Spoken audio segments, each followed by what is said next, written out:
Over a rainy Easter weekend in 1988, a little girl went missing in Fort Wayne, Indiana. A few days later, she was found dead in a ditch 20 miles from home. Her killer taunted police over and over for years, leaving poorly written notes about the murder. 30 years later, they finally got their man. Let's recap.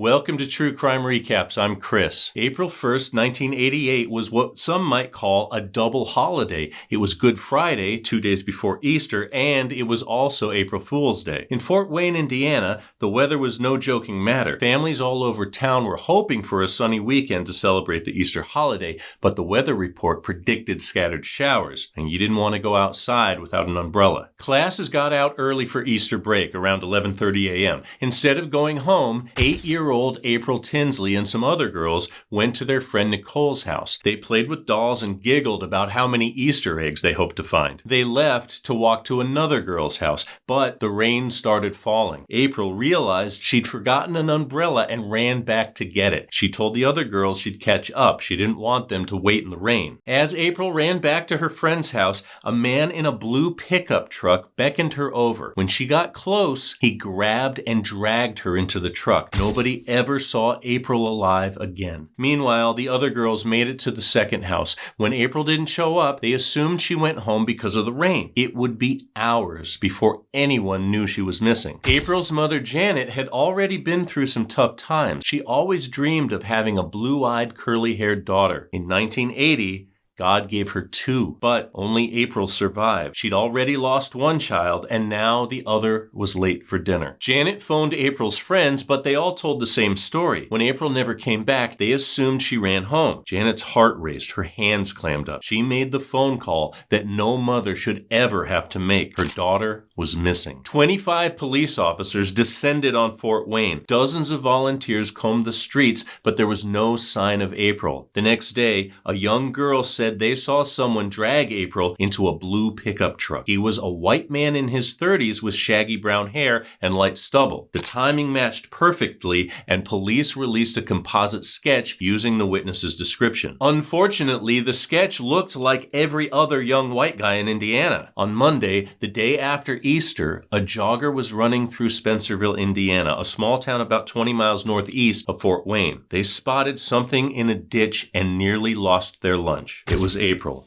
She'd been dead for days. Police found one of April's shoes about 1,000 feet from her body. They also found a sex toy in a plastic shopping bag, though April was fully clothed. Aside from the missing shoe, her family feared the worst. The autopsy report suggested she'd been raped, then strangled to death. Whoever killed her left her in that ditch for about 4 hours before the jogger found her, but she'd been dead between 24 and 48 hours. They collected DNA and semen samples from April's teeny, 50-pound body. But remember, it's 1988. DNA evidence was still in its infancy, but the technology was coming along. Police snapped photos of the crime scene and drove to Janet's house to deliver the heartbreaking news. They were too late. She, her husband, and April's 2-year-old brother had already seen the story play out on TV. April's funeral was held at Faith United Methodist Church. Just a week or so earlier, she'd been singing in the church children's choir. Now, the search was on for her killer. Another witness said they saw a blue pickup truck near the ditch in Spencerville. Police believed that whoever killed April was a local man. He knew the area well enough to dump April's body in broad daylight. They had to move fast. Unfortunately, they arrested the wrong guy. Their investigation led them to a 34-year-old man charged with molesting children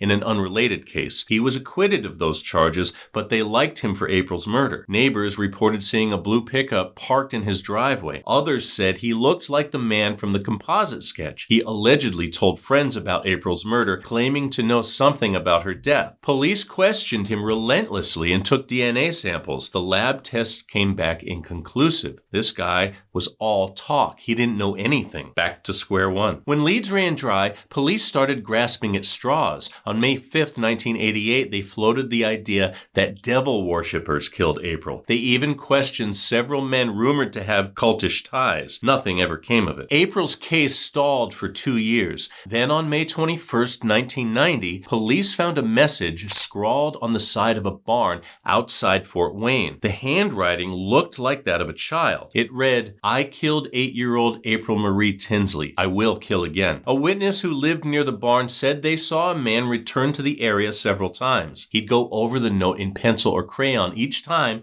to make it more prominent. The barn was in St. Joseph Township, about halfway between Fort Wayne and Spencerville. The note also came on the heels of another child murder. In early June 1990, 7-year-old Sarah Bowker, also of Fort Wayne, disappeared. They found her body on June 14th and believed the two cases could be connected. FBI profilers didn't share their optimism. They built profiles for each case and determined the girls were killed by separate, unrelated people. 14 years passed without a solid lead. Then, in 2004, the killer taunted police again. It was Memorial Day weekend 2004. 4 little girls between Fort Wayne and Spencerville walked outside to ride their bicycles, but something was sitting in their baskets. Each bike had a plastic bag attached. Each bag had a folded piece of paper with a handwritten note. Like the barn, the handwriting was horrible. The spelling was off and the grammar was all over the place. And here's what we can safely assume the killer was trying to say. Hi, honey, I've been watching you. I'm the same person that kidnapped, raped, and killed April Tinsley. You are my next victim. If you don't report this to the police, and if I don't see this in the paper tomorrow or on the local news, I will blow up your house. The packages also contained used condoms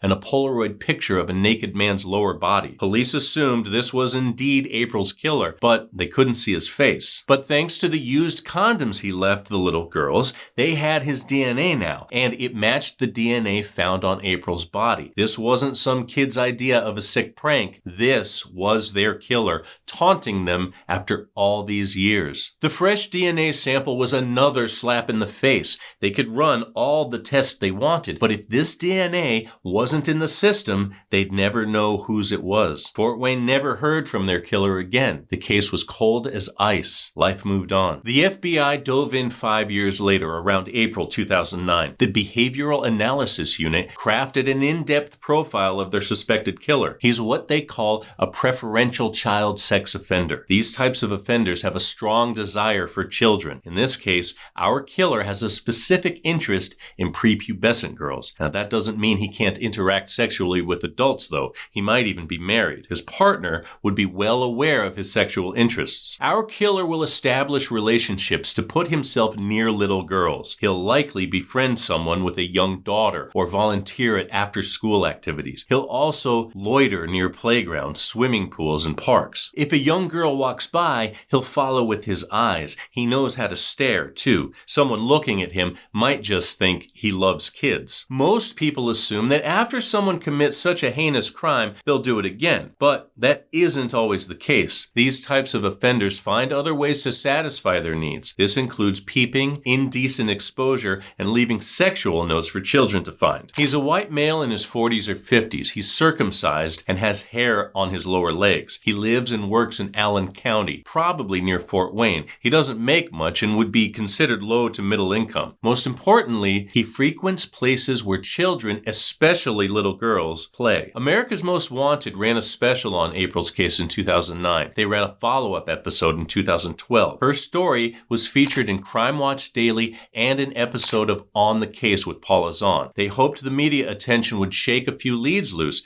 but nothing ever fell. DNA technology had come a long way since 1988. In 2018, police used open source ancestry data to catch the Golden State Killer. Maybe it could work in April's case. So Fort Wayne police sent their suspects' DNA samples to a company called Parabon. Parabon specializes in what's called DNA phenotyping. It's basically taking your DNA and using AI to generate a computerized image. It's like how 23andMe can tell you where your ancestors are from. Parabon blends that ancestral data with genes related to your appearance. Then the AI uses it to generate an accurate image of you. It's like reverse engineering your DNA. They call it snapshot. Parabon used the genealogy website GEDmatch to identify the suspect's relatives. They narrowed the list down to 2 brothers. One of the brothers lived in Grabville, Indiana, between Fort Wayne and Spencerville. His name was John D. Miller. Police sifted through John's trash and found several used condoms. His DNA matched samples from April's body and the semen samples from 2004. They had their guy. But who is John Miller? John was a 59-year-old man living in the Grabbill trailer park. Neighbors remember him as an angry guy who always kept to himself. He never said hi to anybody and wore a mean look wherever he went. There was a softball diamond a few hundred feet from John's trailer. When he wasn't working, he was sitting in the bleachers watching the girls play softball. He worked in a fiberglass factory between the 70s, 80s, and 90s. His coworkers said he never had any friends, nor did he practice good hygiene. He had a bad temper, too, and got fired after punching the time clock one day. Before his arrest, John was working the night shift at Walmart. His new coworkers didn't know much about him. He had a speech impediment, and he walked with a hunch and could fly off the handle at a moment's notice. When the police knocked on his door and asked, "Do you know why we're here?" John allegedly replied, "April Tinsley." John confessed at the police station, saying he abducted, raped, and kidnapped April back in 1988. He fought the charges at first, but pleaded guilty in December 2018. Because he committed the crime in 1988, John Miller was charged and sentenced under the laws at that time. That meant life without parole was off the table. The prosecution chose not to pursue the death penalty either. John was already a dying man. Several medical issues left him wheelchair-bound at trial. He was visibly frail and in bad health. In the end, John was sentenced to 80 years in prison. Legal loopholes make him eligible for good behavior credit and parole. There's a chance he could get out in 40 years, assuming he lives to be 100. John was a fan of leaving notes, but his final message to April's family was short and sweet. It read, "I'm sorry to the Tinsley family and the community for their loss. I wish it never would have happened." April's mother looked him dead in the eyes and said, "I'll never forgive and never forget what you took from us. Neither will anyone else who hears April's story." And that's your recap. Thanks for hanging out with us today. If you like getting all the crime in half the time, go ahead and tap that subscribe button and the bell so you never miss a story. We're here Wednesdays, Saturdays, and Sundays, but don't go away. Catch up on more recaps right here, right now. Until next time, take care.